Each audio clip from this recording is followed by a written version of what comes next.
Yuku Epifanio García Moreno, Okokumikuyayu, Raisabi Guyu, Dato Yutu Isabi.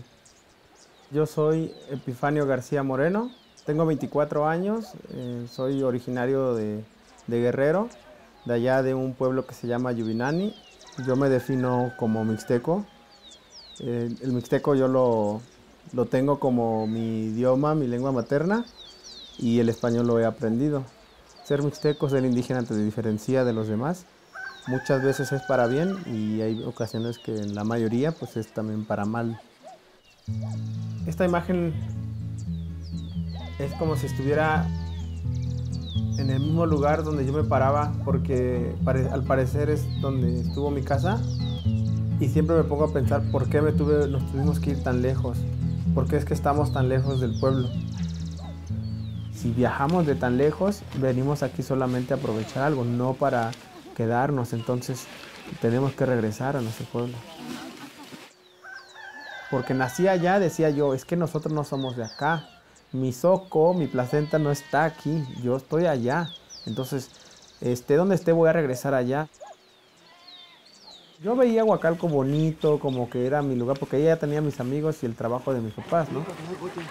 Pero yo sabía que eso era algo temporal, yo sabía que eso se iba a acabar en algún momento e íbamos a regresar a Guerrero. Tenía la sensación de que nosotros estábamos juntando dinero para poder tener un ahorro, pero para llevárnoslo al pueblo. Y entre las historias pues que nos contaban mis papás, entre las historias que contaban en el circo, siempre era de algún día y cómo sería y cómo estaríamos allá en el pueblo, cómo quisiera comer los quelites de mi pueblo. Yo bashi chutastu bagura, bashi yo que en todo yo baño, ¿no? Eso significa, nosotros venimos a trabajar temporalmente y no nos venimos a quedar en este pueblo. Nosotros tenemos nuestro pueblo y allá vamos a regresar, ¿no? Yo me di cuenta que era indígena o sentí esa diferencia cuando entré a la escuela, porque desde muy chico en Morelos, en casa siempre hablábamos en mixteco. Y si hablábamos español era nada más para ir a la tienda. En casa con mi mamá y mi papá siempre fue en mixteco. Cuando yo entré a la escuela, yo estaba muy emocionado por estrenar zapatos y mochila y lo bonito que se veían mis hermanos así todos igualitos, ¿no? Pero mi sorpresa fue al pisar dentro de la escuela y no entender nada. Nada más eran ruidos para mí y sentía que era como sonidos que yo no reconocía. Realmente veo que soy diferente. Una parte porque no entendía y otra porque inmediatamente nos diferenciaron, nos rechazaron por cómo hablábamos, cómo vestíamos y cómo nos veíamos, tal vez en el color. Y pues porque nosotros siempre estuvimos en contacto con el campo y no era suciedad, era tierra lo que luego llevábamos. Nos decían oaxaquitos, aunque nosotros no somos de Oaxaca. No es que nos ofendiera en ese momento, pero sí nos hacía sentir mal porque no éramos de Oaxaca. Nosotros siempre decíamos somos de Guerrero, ¿no? Claro, en esa generación había más compañeritos que también eran mixteco. Entre nosotros nos juntábamos también, así como ellos hablaban de nosotros también de ellos.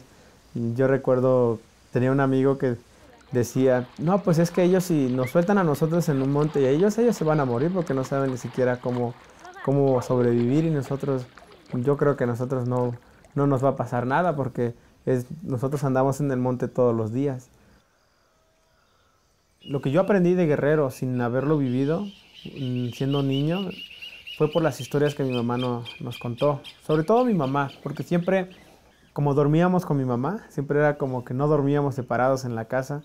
No porque no hubiera ese espacio, nos podían haber tendido otro petate o otra camita por allá, pero siempre eran abrazados todos a mi mamá. Entonces yo me imaginaba que éramos pollitos, ¿no? Que nos metíamos también en la panza de mi mamá ahí. Y siempre ese era el momento donde nos empezaba a contar cómo era el Día de Muertos.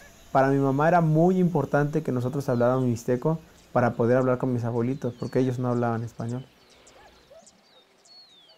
Ella es mi abuelita.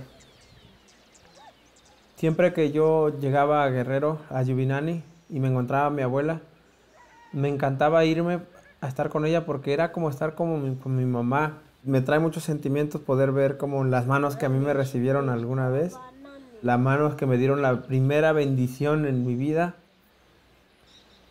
Sentía yo A pesar de que había llegado yo de no estar tanto tiempo, de haber crecido en Morelos, es como si nunca me hubiera ido.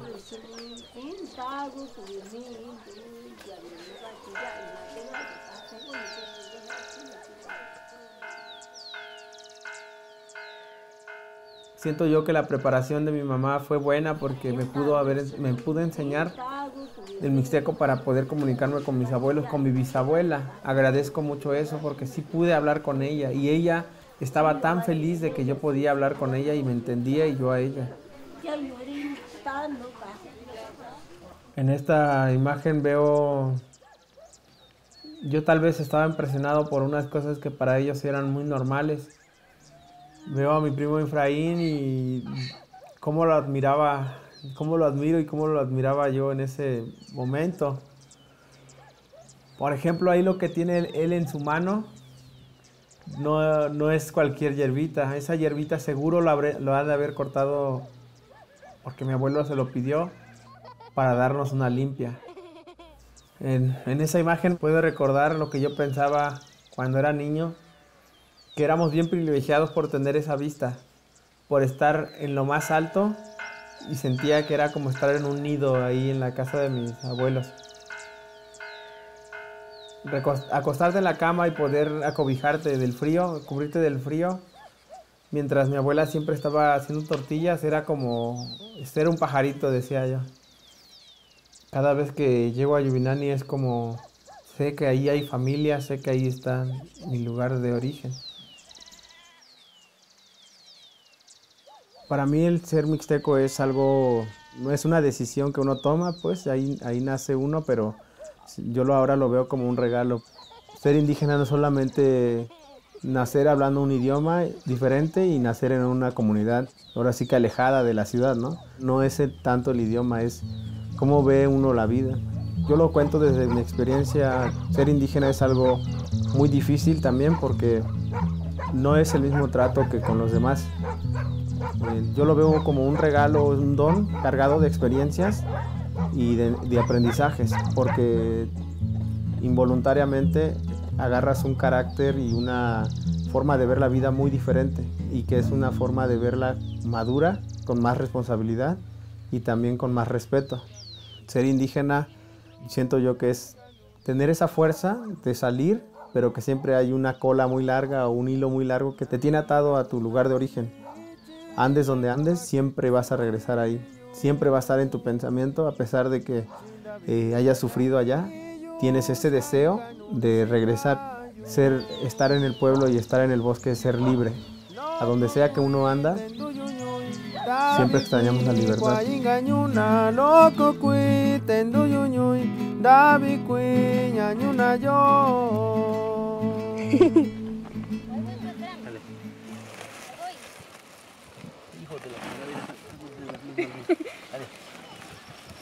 Para mí, el empezar a trabajar no era de una cierta edad, no era esperar a los 18 años.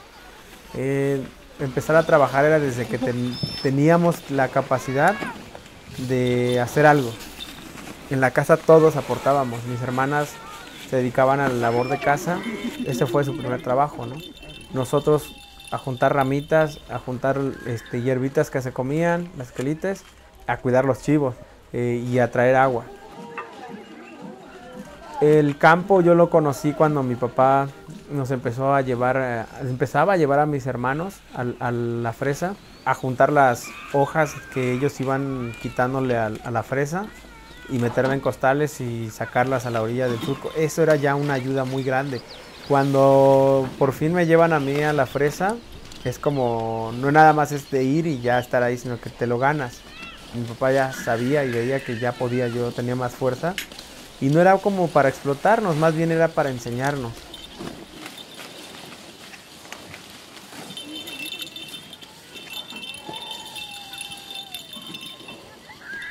Hubo un momento donde las cosas ya no estuvieron también en la casa, ya no fue solamente juego y ayuda en la fresa. Nosotros también veíamos ahí que pues hacía falta, conforme íbamos creciendo teníamos más gastos. Llegó una temporada donde él sembró y las lluvias llegaron, sembró a destiempo, llegaron las lluvias, su cosecha se echó a perder e hizo falta mucho dinero para poder recuperar esa pérdida. Entonces, trabajando en el campo al día, pues no iba a alcanzar, era muy poca la paga. No recuerdo muy bien, creo que pagaban 115 pesos al día. Entonces, mi papá tuvo que irse a Estados Unidos antes que nosotros, ¿no? Entonces, mi mamá, cuando mi papá se fue a Estados Unidos, lo primero que yo sentí es que mi mamá perdió un brazo derecho, por así decirlo, ¿no? Porque tenía que cuidarnos a nosotros, porque tenía entonces ahora que cocinar. Ahora el trabajo que hacía mi papá, lo que mi papá hacía, mi mamá lo tuvo que reemplazar y aparte lo que ella de por sí ya venía haciendo. Ahora, después del campo, mi mamá llegaba y prendía la lumbre y hacernos las tortillas, a hacer la comida, a lavar el uniforme, a pues hacer todo lo que hiciera falta. Entonces era mucho trabajo. Cuando mi papá se fue, hizo falta. Y nosotros pues también sentíamos como que ya no era lo mismo.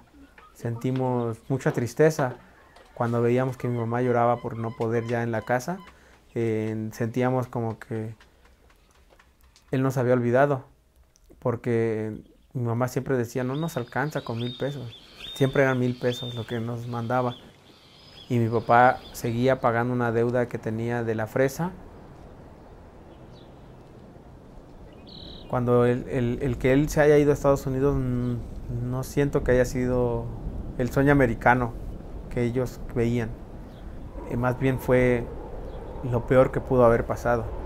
Si yo pudiera regresar el tiempo, yo pudiera decirle a mi papá, mejor ni te vayas, nos va a ir muy mal.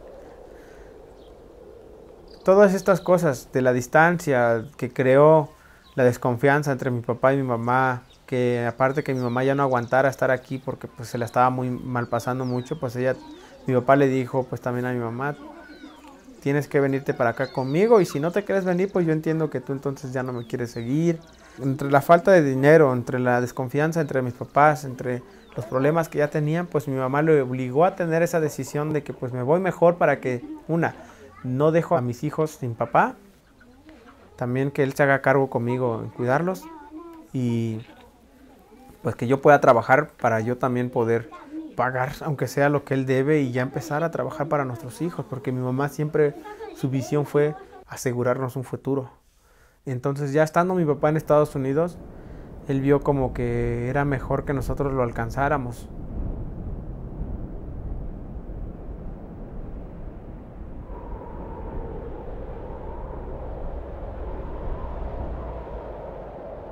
Yo tenía 8 años cuando crucé la frontera, el desierto de Altar, Sonora.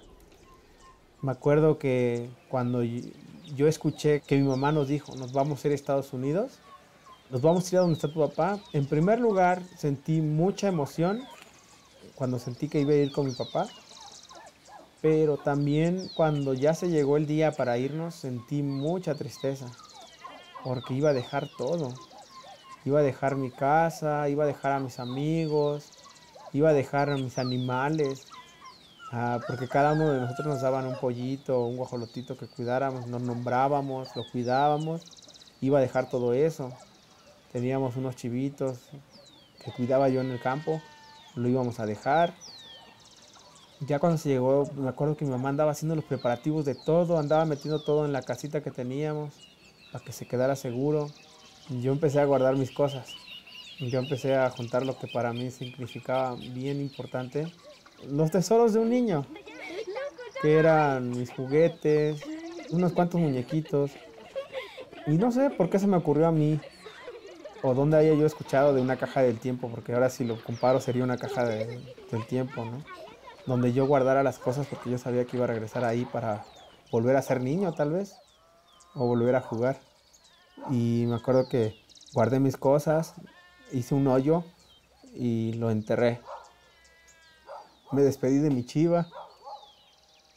Escuchaba yo a mi mamá decir que el camino para Estados Unidos era lleno de ladrones, lleno de gente mala. Nos preparó para lo peor. Nos hizo bolsitas secretas en donde guardó números, guardó nombres. Nos hizo que nos aprendiéramos de memoria el número de mi abuelita, de su casa de mi abuelita. A mis hermanas las vistió de manera que parecieran hombres. les puso pantalones muy holgados. Yo ni sabía que a los hombres les fuera a gustar el cuerpo de las mujeres. Me acuerdo que mi mamá se dormía y yo siempre cuidando la puerta, siempre cuidando la ventana. Llegamos a Sonora, solo recuerdo que había mucho polvo. Estuvimos ahí como una semana, yo lo recuerdo como una semana. Me acuerdo que cuando nos subieron al carro dije, ahora sí, ese es el momento en el que nos hemos estado preparando, ¿no? Recuerdo que nos llevaron en una Urban blanca. Me acuerdo que pasamos un cerco, que dijeron, del cerco para acá ya es Estados Unidos. En todo momento nos dijeron, ¿no? Que donde yo pise van a pisar, lo que yo haga van a hacer y cuando yo diga se tienen que esconder. Porque en el camino habían alambres que si los pisábamos iba a sonar una alarma allá. Aquí no va a sonar nada, nos dijo. Va a sonar allá donde están los migras y van a venir a traernos. Mi mamá llevaba mucha agua. Cada uno de nosotros nos dio como una botellita de agua. Descansábamos, caminábamos, descansábamos y así. Y en la noche caminábamos. Porque por lo mismo del calor. Y además de que nos veíamos menos. Así lo hicimos durante 3 días. Lo que más recuerdo del desierto es haber tenido miedo y haber tenido mucha sed. Sentía muy raro estar en la arena. En mi vida había estado en un lugar donde hubiera arena. Me acuerdo que en un día llegamos, nos sentamos bajo la sombra. Escuchaba como un avión, yo lo veía a lo lejos, que era como uno de esos jets de los militares. De eso nos teníamos que cuidar mucho porque aunque no iban viendo, nos decía el coyote que traían cámaras y que si veíamos a lo lejos eso, mejor nos escondiéramos abajo de los arbustos. Estábamos escondidos cuando en la curiosidad de sentir la arena yo empecé a jugar con la arena, empecé a jugar con las ramitas que ahí estaban. Metía mi mano hasta abajo de la arena porque sentía que estaba muy suave y algo me picó. Me empecé a sentir muy mal, me empecé a sentir mareado, empecé a sentir mucho cansancio, empecé a sentir mucho sueño. Y mi mamá me decía, no te duermas, no te duermas. Y yo no recuerdo así como que entre voces y decía, no te duermas. Yo me acuerdo que me escuchaba a mi mamá rezar. La verdad es que escuchaba en mixteco cómo ella pedía a Dios que me ayudara a levantarme. Me dormí. Ya cuando desperté porque escuchaba yo que mi mamá lloraba a lo lejos. Pues cuando abrí los ojos me acuerdo que tenía el rebozo de mi mamá entre los arbustos así tapándome el sol. Tenía un poco de agua al lado y la gente, yo la recuerdo que estaba lejos ya. Agarré mi botellita de agua, agarré su rebozo de mi mamá y la alcancé corriendo. Y mi mamá me abrazó. Yo recuerdo ese abrazo como si hubiera sido ayer, ¿no? Fue un abrazo de alegría, hablaba con Dios, hablaba con la Virgen, decía que gracias por regresarme a mi hijo, gracias. Yo tengo la sensación de que a mi mamá la llevaban a la fuerza y que me estaban dejando. Yo nunca he tenido como el valor de preguntarle a mi mamá, porque tengo miedo a que me diga que sí me habían dejado, porque ya me habían dado por muerto o desmayado. No sé si caminamos un día más. De ahí ya nos subieron a un carro, en una camioneta roja, me acuerdo. Nos acostaron en filita. Y de ahí estuvimos 3 días y llegamos hasta donde estaba mi papá. Pues cuando llegamos a Estados Unidos con mi papá, yo sentí mucha alegría porque lo volví a ver. Yo no lo reconocí, ya no lo reconocí. Mi papá lo veía más güero y más gordo. Y así es como lo vi. Yo recordaba a mi papá flaquito y más morenito, ¿no? Yo lo que quise en ese momento era salir y explorar. Esa era la sensación que tenía. Pero mi papá inmediatamente nos dijo, ustedes van a entrar al departamento y no van a salir, aquí pueden deportarnos. La gente que está aquí, nadie nos quiere porque ellos saben que nosotros entramos con papeles chuecos, dice mi papá. Entramos con papeles falsos, comemos su comida, habitamos su lugar y trabajamos su lugar. Entonces, por eso no nos quieren. Realmente era un ambiente hostil. Y mi papá me dijo, van a ir a la escuela ustedes y nosotros vamos a trabajar. Muchas veces tuve la curiosidad de conocer dónde trabajaban y sí fui a la fábrica. Fui a lo lejos, veía el lugar ese y era un lugar cerrado. Cómo trabajaban ahí, nada más veía carros y carros y carros de pollos entrar, porque era una fábrica de producción de carne de pollo.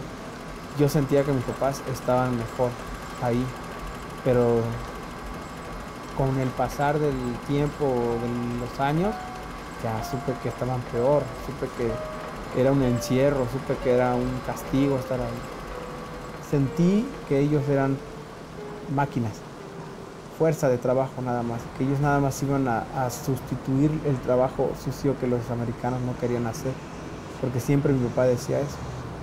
A la semana ganaba mi papá $400 y decía mi papá, este sueldo está muy bajo, hijos. Sufrían racismo ahí adentro también porque, como dice mi mamá, me contaba, eran bandas en donde el pollo tenía que iniciar entero y de ahí lo iban destazando. Ahora ya no me contaba del campo, ahora me contaba de piezas de pollo, ¿no? Y dice que los morenos estaban en la primera fila y estos dejaban a los mexicanos en donde hacía más frío, en donde hacía más ruido, en donde era más peligroso. La verdad es que en la escuela no tengo ningún recuerdo bonito de la escuela, nada. No me gustó nada porque en todo momento me sentí un rechazo muy feo.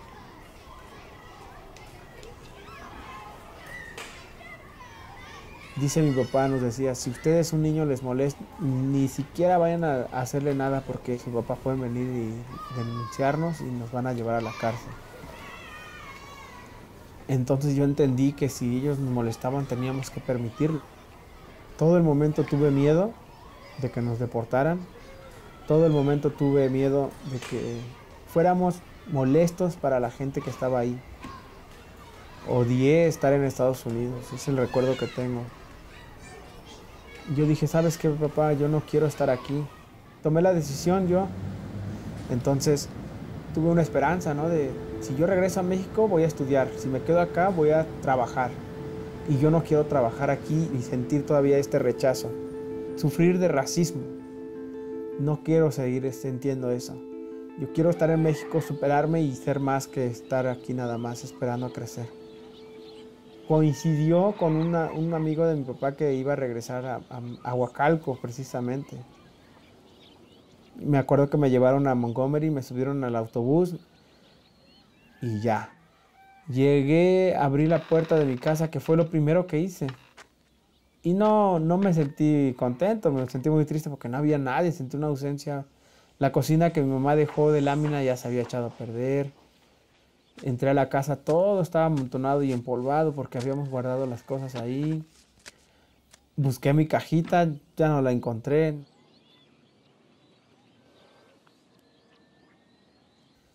Sentí feo porque ya no estábamos como familia. Yo busqué a mis amigos, ya no estaban. Ya eran grandes, ya se habían casado algunos. Las niñas sobre todo ya se habían casado. Ya no encontré lo que yo esperaba.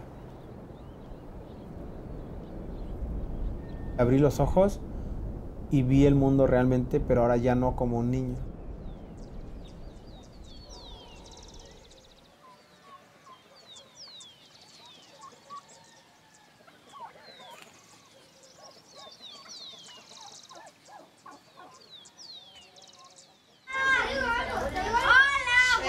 Hola.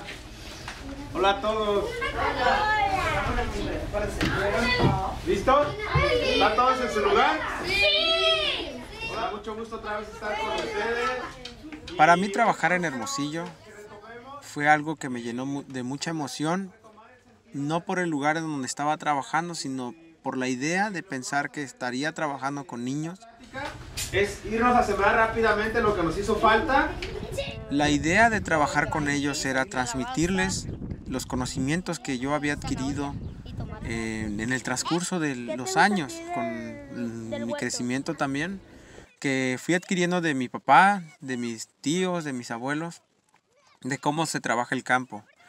Yo lo que quise fue estudiar, sí, algo que tuviera que ver con el campo. A mí me llenó de ilusión poder llevar el conocimiento adquirido en mi carrera, juntándolo con el conocimiento que yo había adquirido también en el transcurso de mi crecimiento, por medio de mis papás y mis abuelos, de mi familia. Poder llevarlo a niños, no lo quería hacer ver como una clase, más bien quería hacerlo ver como algo, como una práctica, como algo que fuera para que ellos mismos hablaran. Platicarle para qué se usa el epazote. A ver. ¿Le podemos echarle huevo con epazote? ¿Huevo con epazote? Ok. ¿Te puedo hacer una pregunta? Sí. ¿Tu abuelo siembra? Sí. ¿Y qué es lo que más le gusta sembrar? Más rápido. El maíz y el frijol y la calabaza. ¿Y a ti te gustaría sembrar con él? Sí, siembro con él cuando voy. A ver, sí, en el aire. En mi estancia ahí con los niños, en el compartir con ellos, me platicaban ellos que sí extrañaban su pueblo, que sí extrañaban regresar, pero que también ya se habían acostumbrado porque ahí tenían a sus amigos. Ellos me contaban y se me hace muy bonito que ellos, por cada campo que ellos iban pasando por diferente temporada de trabajo, ellos tenían amigos que sabían que cuando iban a ir para allá iban a reencontrarse nuevamente con estos compañeritos, con estos amigos que tenían.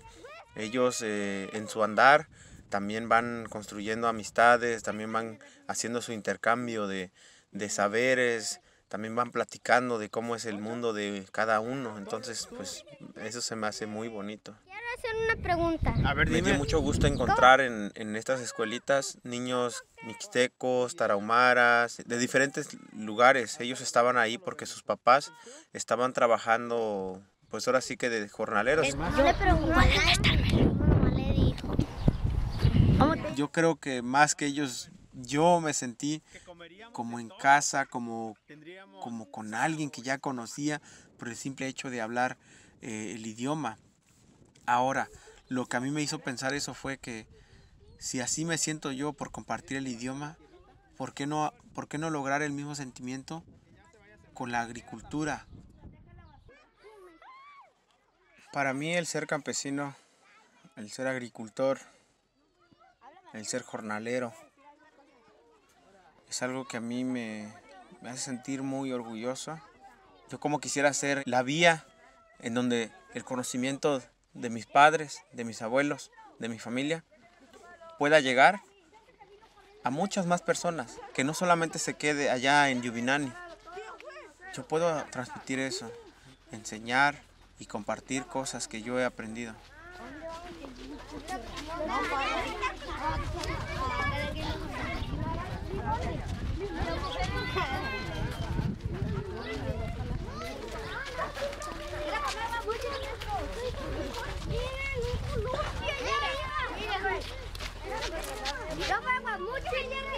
A ver, formados, ya no veo esa línea, ya no están formados, ¿eh?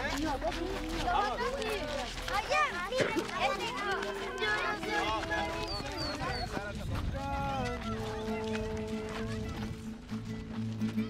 Chainganyuna kwaibichi nyakamake kusuchiniyu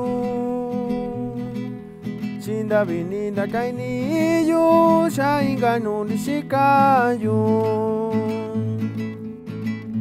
Loko kui tendu yunyui Davi kui kwainganyuna Loko kui tendu yunyui Davi kui nyanyuna yo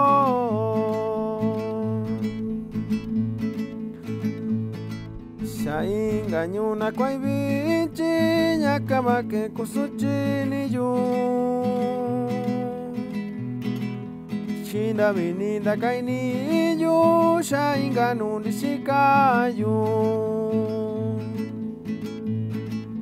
Loko kui tendu yunyui Davi kui kwainganyuna Loko kui tendu yunyui Davi kui nyanyuna yo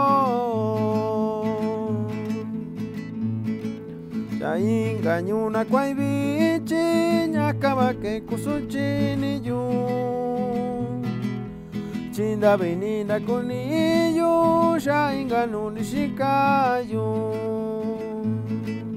Loko kui tendu yunyui Davi kui kwainganyuna Loko kui tendu yunyui Davi kui nyanchikayu nyanyuna yo